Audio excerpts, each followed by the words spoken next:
Hello friends, आज से हम स्टार्ट करेंगे exercise 1.2 chapter 1 number system class 9th के लिए। ओके, तो फर्स्ट क्वेश्चन है, state whether the following statements are true और फॉल्स, जस्टिफाई योर आंसर। हमें ये स्टेटमेंट्स दिए गए हैं, उनको हमें ये बताना है कि ये ट्रू है या फॉल्स है और उनकी रीज़न बताना है कि ये रीज़न सही है या नहीं। तो फर्स्ट है statement, every irrational number is a real number. Her irrational number, जितने भी इरेशनल नंबर होते हैं वो रियल नंबर होते हैं या नहीं। तो स्टेटमेंट क्या होगा?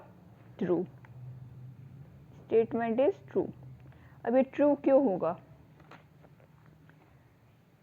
हमने पढ़ा था रियल नंबर कलेक्शन होता है रेशनल नंबर का और इरेशनल नंबर का। तो रियल नंबर के अंदर सारे रेशनल नंबर आ जाएंगे। तो ये स्टेटमेंट कि हाँ, हर इरेशनल नंबर एक रियल नंबर होता है। तो स्टेटमेंट इज ट्रू। इसका रीज़न लिखेंगे बिकॉज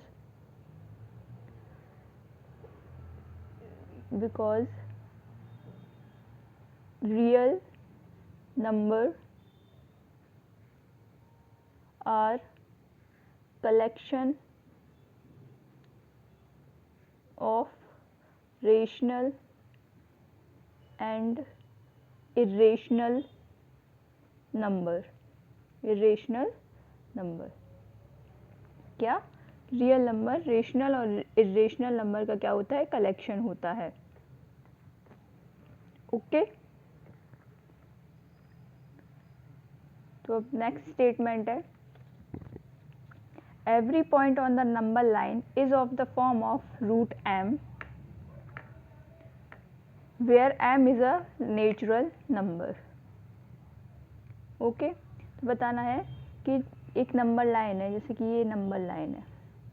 नंबर लाइन क्या होती है? एक 0 पॉइंट होता है, 1 2, यहाँ से -1 -2, इन सब के बीच इक्वल डिस्टेंस होती है। तो ये बताना है जितने भी नंबर लाइन में जो भी पॉइंट नंबर लाइन पे है वो इस फॉर्म में यानी √m के फॉर्म में हो गए। यानी कि जैसे कि √4 है, यहाँ पे m एक नेचुरल नंबर है, √4 है, इसको हम 2 लिख सकते हैं। ठीक है, कोई स्क्वायर रूट जैसे √9 है तो इसको हम 3 लिख सकते हैं। नेचुरल नंबर्स क्या होते हैं? नेचुरल नंबर होते हैं काउंटिंग नंबर्स जो हम काउंट कर सकते हैं, जैसे 1 2 3 4 अप टू इन्फिनिटी तक, ये नेचुरल नंबर्स होते हैं। तो हम देख रहे हैं जब भी हम अंदर कोई भी पॉजिटिव नंबर, ये पॉजिटिव है ना, ये नंबर रख रहे हैं जो कि एक नेचुरल नंबर भी है, तो वो हमें रिजल्ट क्या दे रहा है? 2, जो कि पॉजिटिव है। अब इधर हमने कभी भी ये नहीं पढ़ा ये -1 यहाँ पे अंडर रूट के अंदर कोई भी नेगेटिव वैल्यू आ रही है, नहीं पढ़ा ना। और ये -1 -2 कोई नेचुरल नंबर होता नहीं है, तो नंबर लाइन पे तो ये नेगेटिव भी है और पॉजिटिव भी है। तो क्या बोल सकते हैं? ये स्टेटमेंट क्या हो जाएगा? फॉल्स हो जाएगा, क्योंकि हर कोई पॉइंट इसके फॉर्म में नहीं हो सकता, क्योंकि जो नेगेटिव वैल्यूज़ हैं वो इस फॉर्म में नहीं लिख सकते। क्या नहीं लिख सकते? इसलिए every point on the number line is of the form √m, ये फॉल्स स्टेटमेंट है, तो यहाँ पे लिखेंगे फॉल्स। ठीक है, तो इसका रीज़न क्या होगा? रीज़न होगा no negative number can be the square root of any natural number. आया समझ में रीज़न? कि हम किसी भी जैसे -1 को ले लेंगे तो हमें कोई वैल्यू, जैसे पहले तो हमें पता नहीं है कि √-1 क्या होगा, और हमें कोई नेचुरल नंबर उससे मिलेगा भी नहीं, इसलिए कोई भी नेगेटिव नंबर हमें इसका स्क्वायर रूट हमें क्या नहीं देगा? कोई भी नेचुरल नंबर नहीं देगा, इसलिए ये स्टेटमेंट क्या है? False. Okay, next third statement है, every real number is an irrational number. ये बताना है कि जितने भी रियल नंबर हैं वो इरेशनल नंबर है। तो ये तो फॉल्स हो गया, क्योंकि हमने यही पढ़ा था कि रियल नंबर के अंदर रेशनल और इरेशनल दोनों नंबर आते हो। इनने बोला है कि हर रियल नंबर सिर्फ और सिर्फ क्या है? इरेशनल है। तो ये स्टेटमेंट क्या हो गया? फॉल्स। बिकॉज रेशनल नंबर की डेफिनेशन तो पता है क्या है? Because rational number sorry real number क्या है, कलेक्शन है, real number collection of rational and irrational both. जैसे एग्जाम्पल के लिए अगर बोले, एग्जाम्पल देखें तो 4 है, 4 क्या है, 4 एक रियल नंबर है और साथ में ये एक रेशनल नंबर है, इरेशनल तो है नहीं, 4 इरेशनल नहीं है ना, रेशनल नंबर है, इसलिए हर रियल नंबर, ये रियल है और रेशनल है, बट उन्होंने बोला कि हर रियल नंबर इरेशनल होता है, इसलिए ये स्टेटमेंट फॉल्स हो जाएगा। तो एग्जाम्पल यहाँ पे देना, तो एग्जाम्पल दे देंगे। For example 3 is a real number but not irrational, तो ये एग्जाम्पल दे देंगे। ओके, तो ये रीज़न में लिखना है। अब सेकेंड क्वेश्चन है, are the square roots of all positive integers irrational, if not give an example of the square root of a number that is rational number. तो सबसे पहले तो ये बताना है कि जो भी स्क्वायर रूट होते हैं पॉजिटिव इंटीजर्स के, जैसे कि मैंने लिया √1, तो इसका स्क्वायर रूट 1 मिलेगा, √4 इसका 4 का स्क्वायर रूट क्या मिलेगा, 2 मिलेगा। तो जो भी पॉजिटिव इंटीजर्स है, ये पॉजिटिव है 1 और 4 इंटीजर्स है, इनका स्क्वायर रूट लेने पे हमें इरेशनल नंबर मिलेगा। तो हमें क्या मिल रहा है, इरेशनल तो मिल ही नहीं रहा है। √9 लेके देखो, √9 भी 3 होता है, तो ये भी इरेशनल नहीं है। तो इसका आंसर क्या हो जाएगा, no square roots of all positive, इस तरीके से एग्जाम पे अगर है तो इस तरीके से लिखना है, no square roots of all positive integers are not irrational. Okay, सारे पॉजिटिव इंटीजर्स का स्क्वायर रूट हमेशा इरेशनल नहीं होगा, कुछ कुछ का होगा, जैसे कि स्क्वायर रूट ऑफ 3, तो square root of 3 irrational number होगा, बट सारे पॉजिटिव इंटीजर्स का हमेशा इरेशनल नहीं होगा, कुछ रेशनल नंबर्स भी मिलेंगे, जैसे 1 2 3 ये रेशनल नंबर्स मिल रहे हैं हमें स्क्वायर रूट करने पे। अब उन्होंने बोला है अगर ऐसा नहीं है तो मैं एग्जाम्पल दे के बताओ कि square root of a number rational number है, तो ये एग्जाम्पल ही दे दिए, तो यहाँ पे एग्जाम्पल लिख देंगे।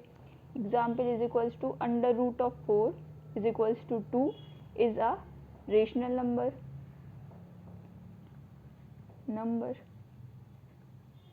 दूसरा एग्जाम्पल देना है तो √9 is equals to 3 is a rational number. ये क्या होगा, एग्जाम्पल। ओके, इसी तरीके से एग्जाम में इसी पैटर्न के साथ लिखना है।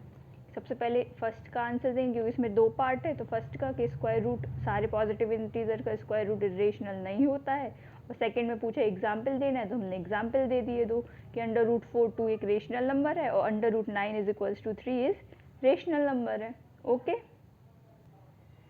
Question number 3, show that √5 can be represented on the number line. हमें ये बताया नंबर लाइन पे रिप्रेजेंट करना है।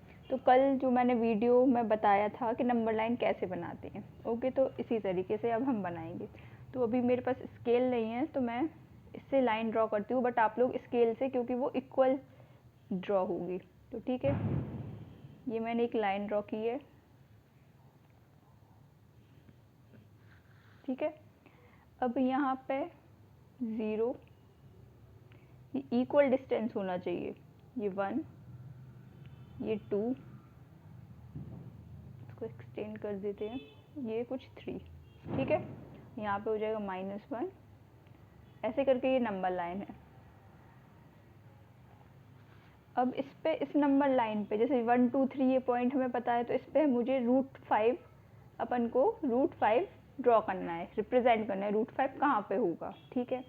तो सबसे पहले हमने पाइथागोरस थ्योरम पढ़ी थी हमेशा, एक ट्राइंगल में जो 90 डिग्री का एंगल बनाती हो परपेंडिकुलर और बेस के बीच में, तो ये उसके सामने परपेंडिकुलर और बेस के सामने वाली जो साइड होती है वो हाइपोटेनियस होती है, तो हाइपोटेन्यूज का square is equals to perpendicular का स्क्वायर प्लस बेस का स्क्वायर होता है।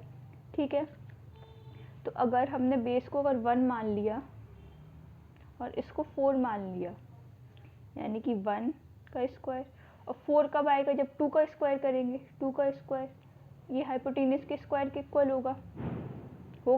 तो यहाँ से h की वैल्यू, हाइपोटेन्यूज की वैल्यू क्या आ जाएगी, अंडर रूट ऑफ 1 प्लस 4, यानी अंडर रूट 5 आ जाएगी अंडर रूट 5।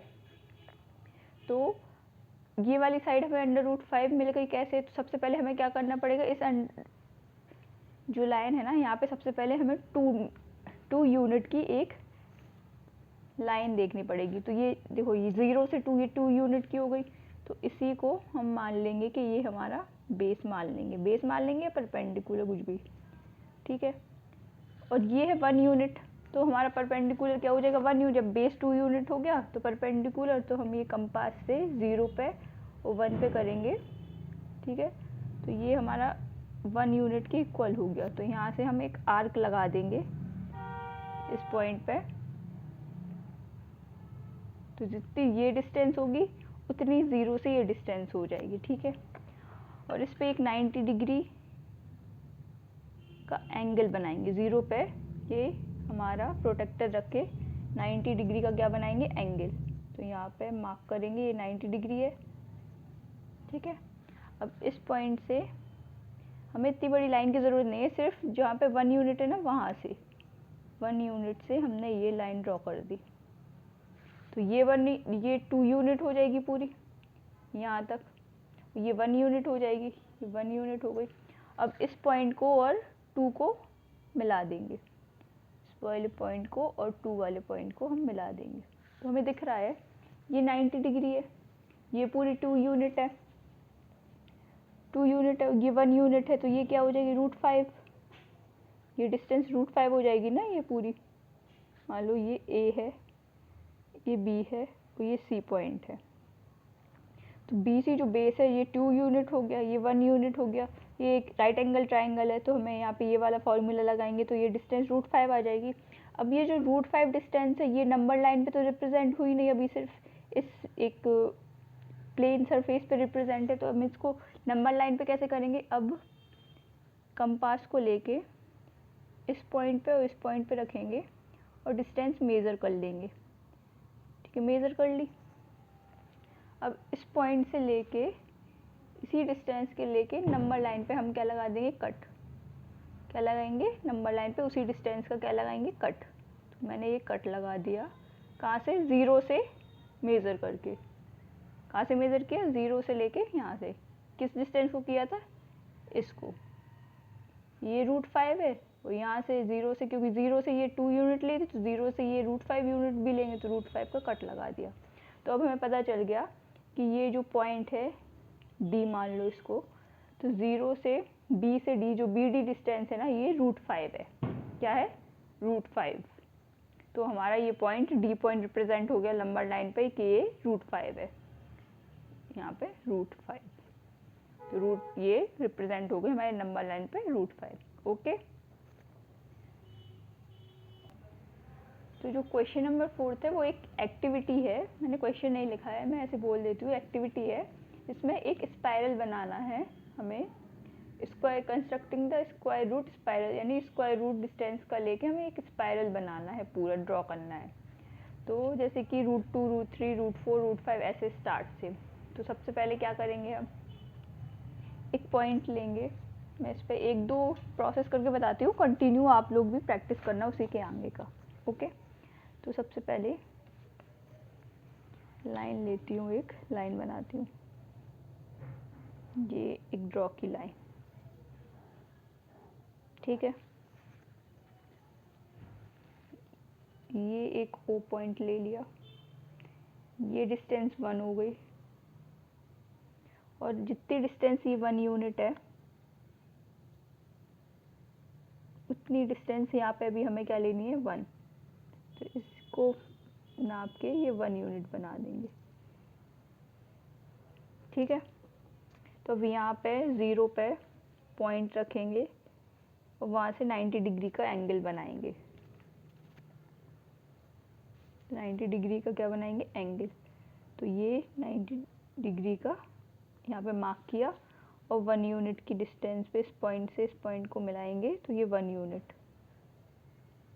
ये क्या होगी 1 यूनिट, ये भी 1 यूनिट हो गई। अब इस पॉइंट को मिला देंगे तो ये 1 यूनिट है, ये 90 डिग्री का एंगल बन रहा है, ये 1 यूनिट है, 1 यूनिट है, ये क्या होगी √2।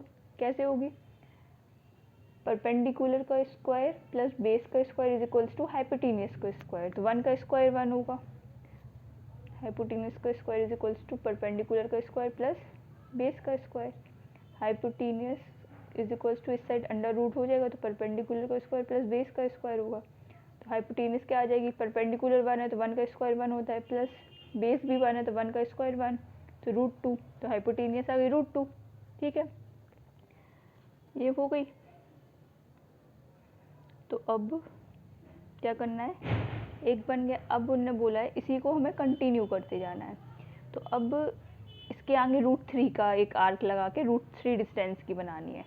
तो √3 कैसे आएगा, अगर हम बेस को √2 मान लें, या सॉरी बेस को √2 मान लें, √2 का स्क्वायर प्लस 1 का स्क्वायर करें तो हमें यहाँ से √2 क्या, √2 का स्क्वायर 2 होगा, 1 का 1 होगा, तो क्या √3 मिल जाएगा, हाइपोटेन्यूज √3 मिल जाएगी। यानी कि नेक्स्ट हमें हाइपोटेन्यूज √3 की बनानी है। तो अब इसी पॉइंट से, ये जो पॉइंट है यहाँ से हमें 90 डिग्री का क्या बनाना है, एंगल। तो ये 90 डिग्री का एंगल बनाया। ठीक है, अब हमें क्या चाहिए, 1, सबसे पहले 1 है तो बेस तो हमें √2 मिल गया, परपेंडिकुलर 1 यूनिट। तो मैंने ये मेज़र किया था इस पॉइंट से इस पॉइंट तक 1 का, तो इसी पॉइंट पे रख के वापस से 1 का यहाँ पे मार्क कर देंगे। क्या करेंगे, मार्क। अब ये 90 डिग्री का एंगल भी मार्क है। ठीक है, तो इस पॉइंट को हम किससे मिला देंगे, इस पॉइंट से, लेकिन पूरा नहीं मिलाना, सिर्फ 1 यूनिट का मिलाना है, ये 1 यूनिट का। ठीक है, अब इस पॉइंट से ये 90 डिग्री बन गया हमारा, बन गया। अब ये क्या हो जाएगी, ये बेस है, ये परपेंडिकुलर, तो ये क्या हो जाएगी हमारी हाइपोटेन्यूज। तो ये हाइपोटेन्यूज, तो ये डिस्टेंस क्या हो जाएगी √3। ठीक है, ये √2 हो गई, अब √3। अब नेक्स्ट सिमिलर √4 के लिए करना पड़ेगा। √4 के लिए कैसे, √3 बेस हो जाएगा और परपेंडिकुलर 1 यूनिट हो जाएगी, तो उससे हाइपोटेन्यूज √4 आ जाएगा। तो करके देख लेंगे, √3 का स्क्वायर प्लस 1 का under root is equals to hypotenuse हो जाएगी। तो √3 का 3 प्लस 1 4, तो √4 आ गया। तो अब वापस से हम इसी पॉइंट पे रखेंगे, ये 90 डिग्री यहाँ बन रहा है, को अच्छे से रखते हैं 90 डिग्री, और इस पॉइंट से लेके मेज़र करेंगे क्या, 1 यूनिट, कट मारेंगे। अब इस 90 डिग्री से इसको मिला देंगे, इस पॉइंट को 1 यूनिट तक मिलाएंगे। तो अब यहाँ से ये क्या हो गई हमारी √4 हो गई। ये सारी क्या है, 1 यूनिट है, और ये 90 डिग्री के एंगल बन रहे हैं। तो ये धीरे धीरे करके जब करेंगे तो एक ऐसा बनेगा, फिर वापस ऐसा बनेगा, फिर वापस ऐसा बनेगा, ऐसे ऐसे बनते जाएगा। इसको कंटिन्यू करना है। तो इस √4 तक मैंने बताया, इसके आगे आप करके देखना, प्रैक्टिस करना घर पे कैसे बनेगा, तो आपको दिखेगा एक स्पाइरल बनता जाएगा। ये छोटी डिस्टेंस से होते होते ये बड़ी हाइपोटेन्यूज बड़ी होती जाएगी सबकी। ठीक है, तो इसी के साथ एक्सरसाइज 1.2 कंप्लीट होती है। अब नेक्स्ट वीडियो में हम करेंगे नेक्स्ट एक्सरसाइज। ठीक है, तब तक के लिए बाय।